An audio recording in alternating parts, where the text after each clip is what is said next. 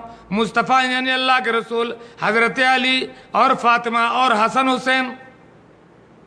ایک صاحب دعا کر رہے تھے، ہم نے کہا آپ نے کیا دعا کیا؟ کہا ہمیں پتہ نہیں۔ ہم نے کہا اس کا یہ مطلب ہوتا ہے؟ کہا اچھا آپ وہ والے ہیں، آپ وسیلہ نہیں مانتے۔ بھیا ہمارا کام بغیر وسیلہ کے نہیں چلتا ہے۔ تو آپ یہی یہ بات جان لیجئے کہ اگر یہ ہمارے پر الزام لگاتے ہیں کہ ہم وسیلہ نہیں مانتے ہیں تو ان سے کہیے کہ ہم وسیلہ مانتے ہیں۔ ہم کیسے وسیلہ نہیں مانیں گے جب قرآن خود کہتا ہے یا ایھا الذین آمنوا اتقوا اللہ وابتغوا الیہ الوسیلہ، اے ایمان والو اللہ سے ڈرو، اس کی طرف وسیلہ تلاش کرو۔ آپ بھی وسیلہ مانتے ہو، ہم بھی وسیلہ مانتے ہیں، لیکن آپ من مانی وسیلہ مانتے ہو، قرآن کے خلاف، حدیث کے خلاف من مانی، اور ہم وہ وسیلہ مانتے ہیں جو ہمیں قرآن سکھاتا ہے، ہم وہ وسیلہ مانتے ہیں جو محمد رسول اللہ صلی اللہ علیہ وسلم کو سکھاتے ہیں۔ قرآن نے ہمیں وسیلہ سکھایا ہے، اللہ کے نیک ناموں کا وسیلہ مانو، ہم مانتے ہیں۔ وَلِلَّهِ الْأَسْمَاءُ الْحُسْنَى فَادْعُوهُ بِهَا وَذَرُوا الَّذِينَ يُلْحِدُونَ فِي أَسْمَائِهِ۔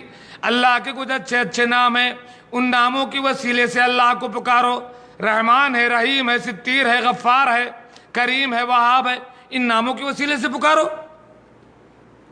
اپنے اعمال اور نیک اعمال اور ایمان کے وسیلے سے پکارو، ربنا اننا آمنا فاغفر لنا ذنوبنا۔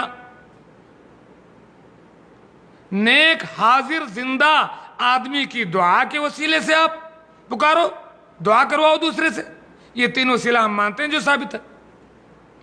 خیر ماشاءاللہ آپ لوگ پڑھے لکھے تو ہیں ہی، لیکن ماشاءاللہ جوابات آپ لوگوں نے اچھے دیے۔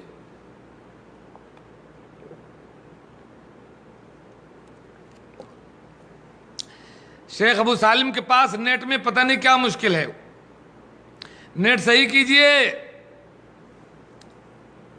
کامران آگے انشاءاللہ بھی فٹافٹ جواب دیں گے۔ تمام نبیوں کے بھیجے جانے کا مقصد کیا تھا؟ فٹاک سے جواب دیجئے، فٹ سے، کوئی قرآن کی آیت کا اشارہ دیجئے۔ تمام نبیوں کے بھیجے جانے کا مقصد کیا تھا؟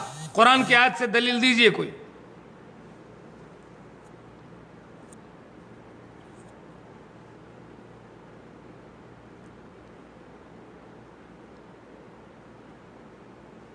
وعلیکم السلام ورحمۃ اللہ وبرکاتہ۔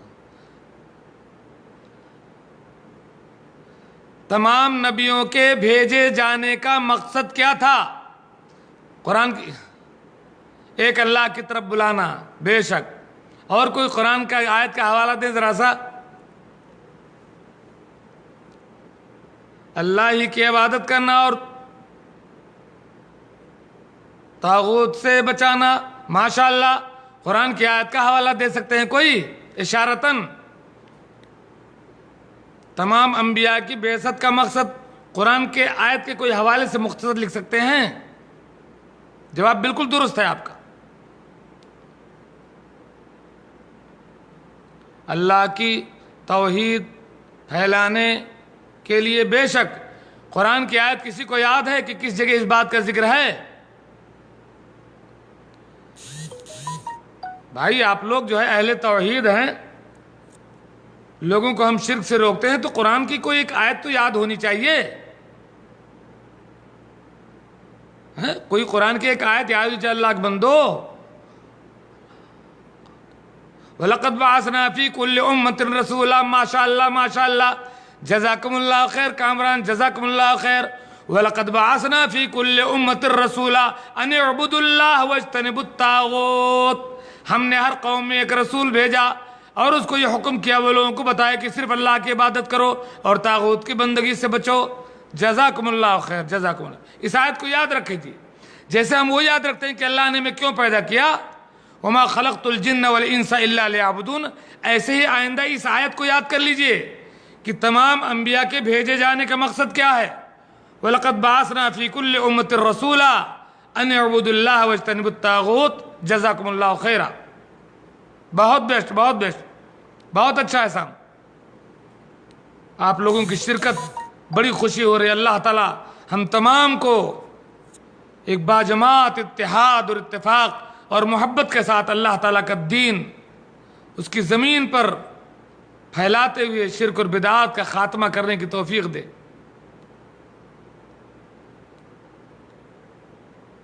یہ عادل بھائی سے ملاقات کرنا پڑے گا. چلیں جی, 7واں سوال ہم لیتے ہیں.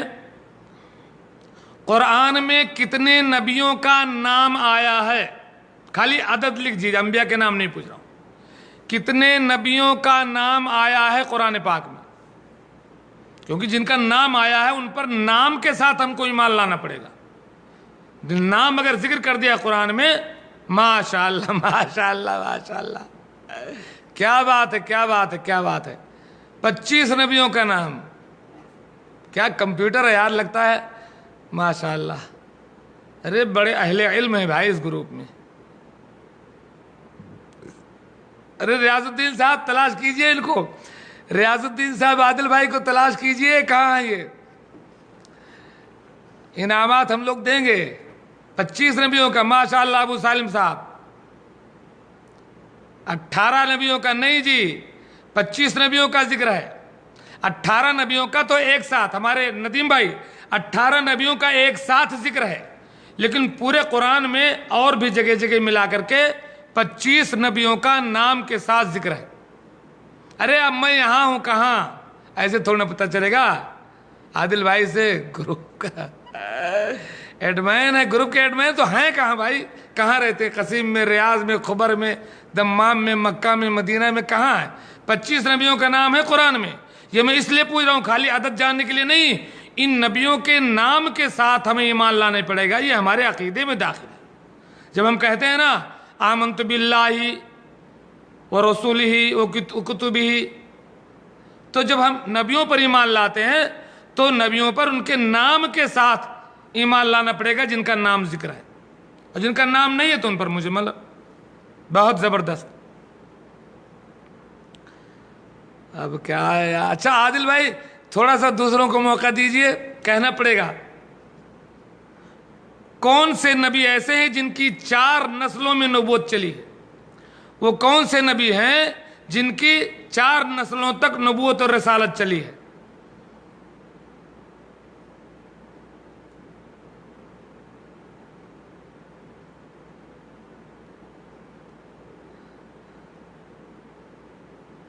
خود نبی ہے, بیٹا نبی ہے, پوتا نبی ہے, پڑپوتا نبی ہے. خود نبی ہے, بیٹا نبی ہے, پوتا نبی ہے, پڑپوتا نبی ہے. کون سے نبی ایسے ہیں جن کی 4 پشت نیچے 4 نسلیں کو نبوت ملی ہے, یہ کے بعد دیگرے؟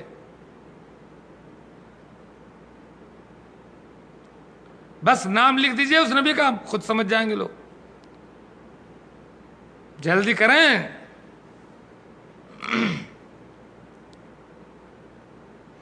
کیوں اب کی بار دیری ہو گئی؟ ابراہیم علیہ السلام, ماشاء اللہ ماشاء اللہ. ابراہیم علیہ السلام جی, ابراہیم علیہ السلام جی, ماشاء اللہ. ابراہیم نبی, ان کے بیٹے اسحاق نبی, ان کے بیٹے یعقوب نبی, ان کے بیٹے یوسف نبی. ابراہیم صحیح جواب ہے, ابراہیم. ابراہیم نبی, ان کے بیٹے اسحاق نبی, ان کے پوتے یعقوب نبی, اور اس کے بعد یوسف نبی یعقوب کے. تو ابراہیم کی یہ 4 نسل نبوت کی ہے. ابراہیم علیہ السلام صحیح جواب.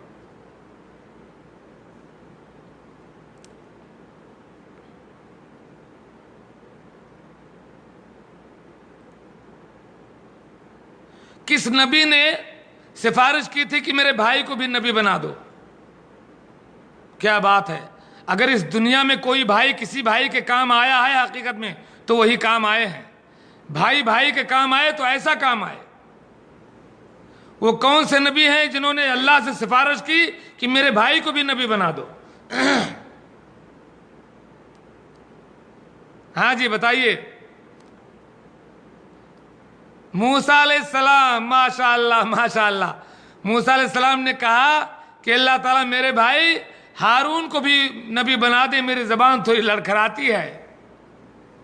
ماشاء اللہ. تو موسیٰ علیہ السلام نے اللہ سے سفارش کی کہ میرے بھائی ہارون کو بھی نبی بنا دو. اچھا جی، اب تھوڑا سا ایک مشکل سوال ہو سکتا ہے. قرآن کریم میں جو یوسف علیہ السلام کا قصہ ذکر ہے سورہ یوسف میں، غور سے سنیں. قرآن پاک میں جو یوسف علیہ السلام کا قصہ ذکر ہے سورہ یوسف میں، اس میں قمیص کا بہت گہرا تعلق، یوسف علیہ السلام کی زندگی سے قمیص کا بہت گہرا تعلق ہے. یہ بتائیں اس قصے میں کتنی بار قمیص کی بات آئی ہے؟ قصے یوسف میں قمیص کا ذکر کتنی بار آیا ہے؟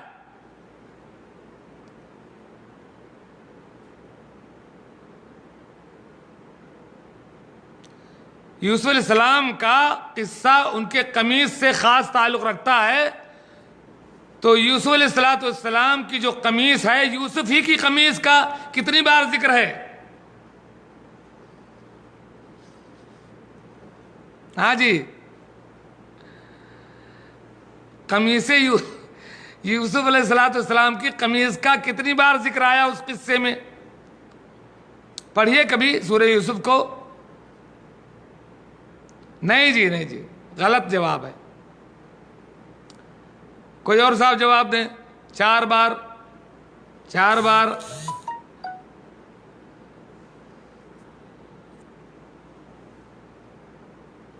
تین. حقیقت میں 3 بار ہے. وہ حقیقت میں 3 بار ہے. وہ ایک بار جو ہے تو وہیں فوراً 2 بار ذکر کر دیا گیا ہے. حقیقت میں 3 بار قمیص یوسف کا ذکر ہے. جی، قمیص یوسف کا حقیقت میں ایک ہی لائن میں جو 2 جگہ ہے وہ ایک ہی واقعہ ہے. آپ اس کو جو شمار کر رہے ہیں 4 اس حساب سے ٹھیک ہے، لیکن وہ پھر وہ جگہ ایک ہی ہے. وہ 3 بار یوسف علیہ السلام کی قمیص کا ذکر ہے. اچھا، اب 11واں سوال ہے کہ وہ تینوں جگہیں کون کون سی ہیں، کب کب قمیص کا ذکر آیا ہے؟ 3 بار جو یوسف علیہ السلام کی قمیص کا ذکر آیا ہے وہ کس کس موقع پر آیا ہے؟ کیا کیا ہوا ہے؟ مختصر بتائیے. پہلی بار قمیص کا ذکر کب آیا؟ دوسری بار قمیص کا ذکر کب آیا؟ اور تیسری بار قمیص کا ذکر کب آیا؟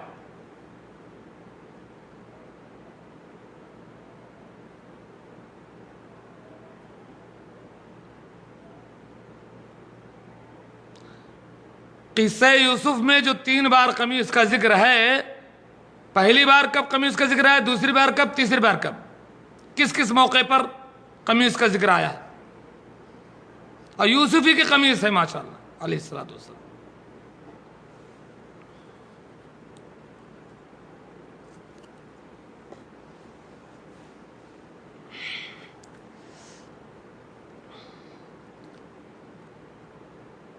ہاں جی، ایک مرتبہ ان کے بھائی نے دیا النے والد کو.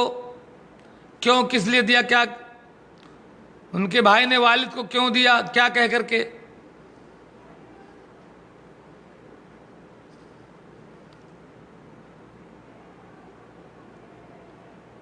خون عورت ابا. یہ کیا جواب ہے؟ خون عورت ابا. ایوہ، جی جی جی جی، ٹھیک ٹھیک. ابو سالم نے بہت مختصر جواب دیا، جزاک اللہ خیر. ابو سالم نے پہلی بار جو قمیص دیا یوسف علیہ السلام کو لا کر خون میں لت پت کر کے اور کہا اس کو یوسف کو بھیڑیا کھا گیا.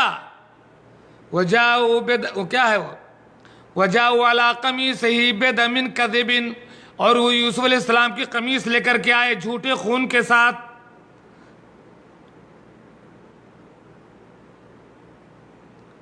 تو پہلی بار قمیص کا جو ذکر ہے یوسف علیہ السلام کی قمیص لائے اور کہا یوسف کو بھیڑیا کھا گیا اور قمیص لا کر کے دیا. اور دوسری بار کب ذکر ہے؟ جو عورت نے حضرت یوسف پر الزام لگایا تھا. جی دوسری بار قمیص کا ذکر ہے جو عورت نے یوسف کی قمیص پکڑ کر کھینچی تھی. تو کہنے والے نے کہا کہ اگر قمیص پیچھے سے پھٹی ہے تو عورت جھوٹی ہے، اگر آگے سے پھٹی ہے تو یوسف جھوٹے ہیں. تو دیکھا گیا تو قمیص پیچھے سے پھٹی تھی، تو وہیں دو بار ذکر ہو گیا، لیکن وہ ایک ہی بار مانا جائے گا. تو ایک بار تو اس قمیص نے حضرت یوسف علیہ السلام کے والد کو غم میں مبتلا کیا، اور دوسری بار اس قمیص سے یوسف کی برات ثابت ہوئی لیکن نہ مان کر کے ان کو جیل میں ڈالا گیا. اور تیسری بار کب آیا قمیص کا ذکر؟ تیسری بار کب آیا قمیص کا ذکر؟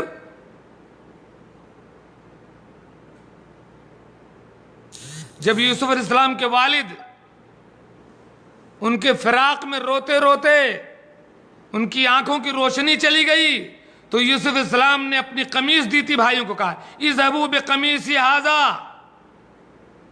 میری یہ قمیص لے جاؤ اور میرے ابا کے چہرے پر ڈال دو. فرتد بصیرا، اور وہ دیکھنے والے ہو گئے. ان کے والد نے کہا تھا کہ میں یوسف کی قمیص کی خوشبو محسوس کر رہا ہوں. تو تیسری بار جب ذکر ہے اس قمیص کا، یوسف علیہ السلام نے اپنی قمیص کو دیا اپنے والد کو، جس کو آنکھ سے لگانے کے بعد ان کو بینائی واپس آ گئی.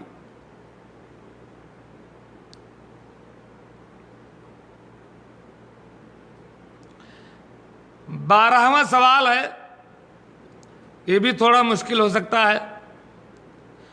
جیسے یوسف کا تعلق قمیص سے بہت زیادہ ہے، ایسے حضرت موسیٰ کا تعلق لاٹھی سے بہت زیادہ ہے. قرآن پاک میں جہاں موسیٰ علیہ السلام کا قصہ ذکر ہے، مختلف مقامات پر آپ پڑھیں گے تو موسیٰ کا لاٹھی سے بہت گہرا تعلق ہے. آپ بتائیں کہ موسیٰ کی لاٹھی کا کتنی بار ذکر ہے؟ موسیٰ کی لاٹھی کا کتنی بار ذکر آیا ہے قرآن پاک میں؟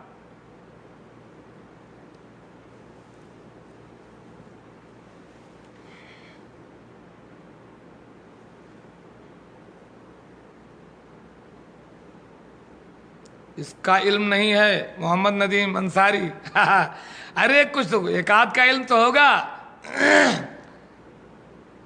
ہاں جی، موسیٰ علیہ السلام کی ہو سکتا ہے کہ کئی اور لوگ شامل ہوں، کچھ اور پڑھے لکھے لوگ بھی دیکھ رہے ہیں، ہو سکتا ہے وہ جواب دے دیں، کوئی مشکل نہیں. اندلیب صاحب کہاں گئے؟ موسیٰ علیہ السلام کا ان کی لاٹھی سے بہت گہرا تعلق ہے. تو موسیٰ کی لاٹھی کا کتنی بار ذکر ہے جی؟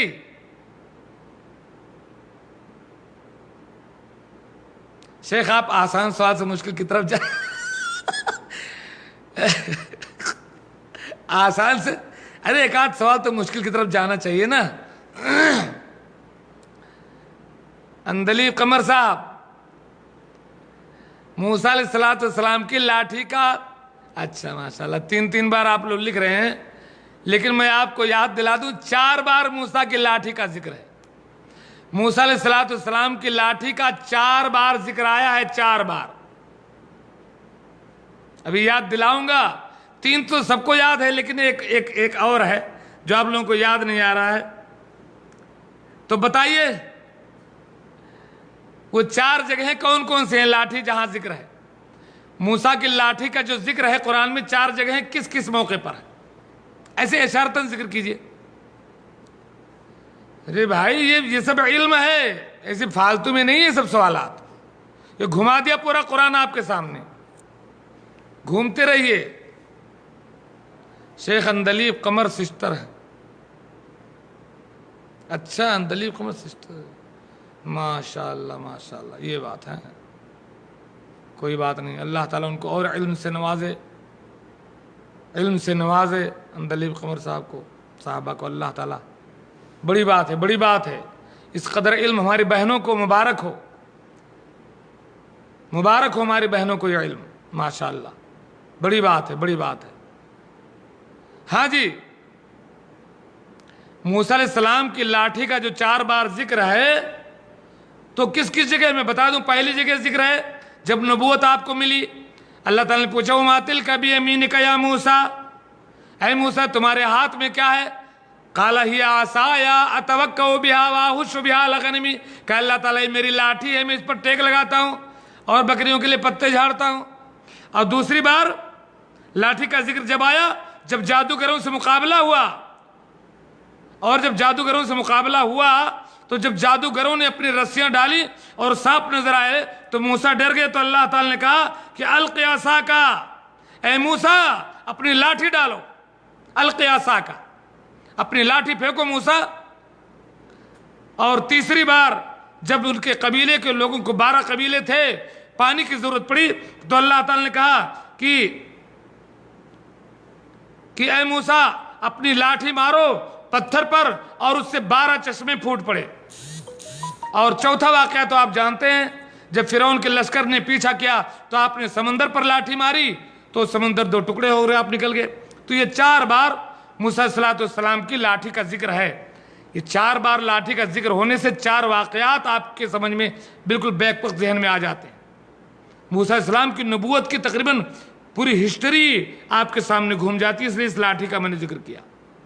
اور یوسف علیہ السلام کی جو 3 قمیص کا ذکر کیا وہ بھی ایسے ہی نہیں، وہ ویسے ذکر کیا میں نے کہ ایک قمیص میں آپ بیچارے تھے، دوسری قمیص میں بھی، اور تیسری میں تو بادشاہ بن گئے تھے۔ چلیں صاحب، 14واں سوال، شرک کس کو کہتے ہیں؟ شرک کسے کہتے ہیں؟ آپ نے بتایا توحید کسے کہتے ہیں، اب میں پوچھتا ہوں شرک کسے کہتے ہیں؟ بس 1-2 آخری سوالات ہیں، 8 بج گئے ہیں۔ شرک کسے کہتے ہیں؟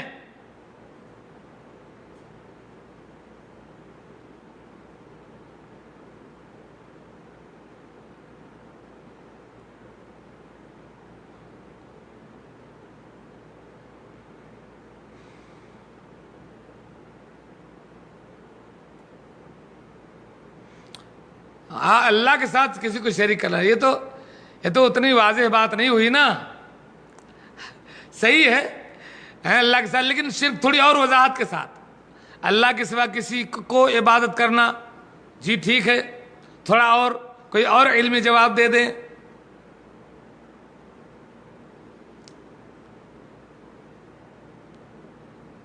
جواب صحیح ہے، لیکن میں یہ چاہتا تھا کہ توحید اور شرک کو بالکل ایک انداز سے سمجھے، اللہ کی عبادت میں کسی کو شریک کرنا، ٹھیک ہے، ٹھیک ہے۔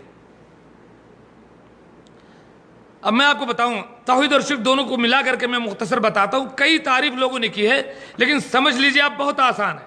توحید کسے کہتے ہیں؟ اللہ کی عبادت میں، اللہ کو اس کی عبادت میں، اس کی ربوبیت میں اور اسماء و صفات میں اکیلا سمجھنا، اللہ تعالیٰ کو اس کی عبادت میں، ربوبیت میں اور اسماء و صفات میں اکیلا سمجھنے کو توحید کہتے ہیں۔ اب اس کا الٹا کر دو، اللہ کی عبادت میں، اس کی ربوبیت میں اور اس کے اسماء و صفات میں کسی دوسرے کو شامل کرنے کو شرک کہتے ہیں۔ توحید کی جو 3 قسمیں ہیں نا، اسی کو اس میں لے آئیے، اللہ کی عبادت میں، اس کی ربوبیت میں، اس کے اسماء و صفات میں کسی اور کو شامل کرنے کو، کسی اور کو تشبیہ دینے کو شرک کہتے ہیں۔ یہ تھوڑا مختصر تعریف ہو، یاد رکھ جانا۔ چلیں ٹھیک ہے، شرک کی کتنی قسمیں ہیں، کیا کیا؟ شرک کی کتنی قسمیں ہیں، کیا کیا نام ہیں ان کے؟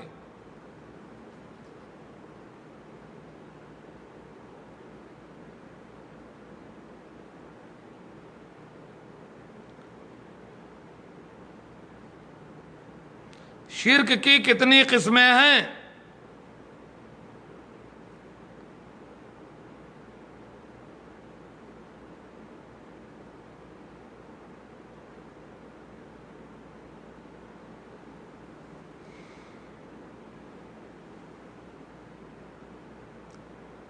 جلدی لکھیے تو میں چلا بھائیو. چلیے بس جو بچے ہیں وہ بس میں 4-5 منٹ میں ختم کرتا ہوں. 5 منٹ اور ٹائم دیجیے بس. شرک کی کتنی قسمیں ہیں, کون کون سی؟ باقی انشاءاللہ کل دیکھیں گے.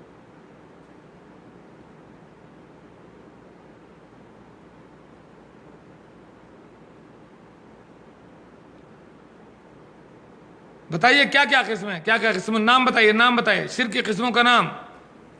شرک اصغر اور شرک اکبر. جی شرک اصغر اور شرک اکبر. اور جو لوگ 3 قسمیں کہتے ہیں وہ ایک ہے شرک خفی بھی. ٹھیک جواب ہے. تو میرے خیال سے وقت ہو رہا ہے, تو باقی ابھی شرک پر بھی بہت ساری چیزیں باقی ہیں. تو انشاءاللہ عشاء کا وقت ہو رہا ہے, نماز بھی پڑھیں گے, تراویح بھی پڑھیں گے. تو کل شاید وقت بدلیں گے تو ٹائم زیادہ ملے گا, تو انشاءاللہ ہم اس میں سیکھیں گے. آپ لوگوں کا میں بہت شکر گزار ہوں کہ آپ لوگوں نے سوالات پر توجہ دیا اور جوابات دینے کی کوشش کی. اس سے لگتا ہے کہ آپ لوگ الحمدللہ علماء کی تقریروں سے, ان کے بیانات سے فائدہ اٹھاتے ہیں, خود پڑھتے بھی ہیں. اللہ تبارک و تعالیٰ سے ہم دعا کرتے ہیں کہ اللہ تعالیٰ اس پروگرام کے ذریعے ہمیں حق بات سمجھنے کی, حق پر عمل کرنے کی توفیق دے, اور باطل کو باطل سمجھنے کی اور باطل سے بچنے کی توفیق دے, تاکہ دنیا اور آخرت میں اللہ تعالیٰ میں کامیابی سے ہم کنار فرمائے. آمین. وآخر دعوانا ان الحمدللہ رب العالمین. السلام علیکم ورحمۃ اللہ وبرکاتہ.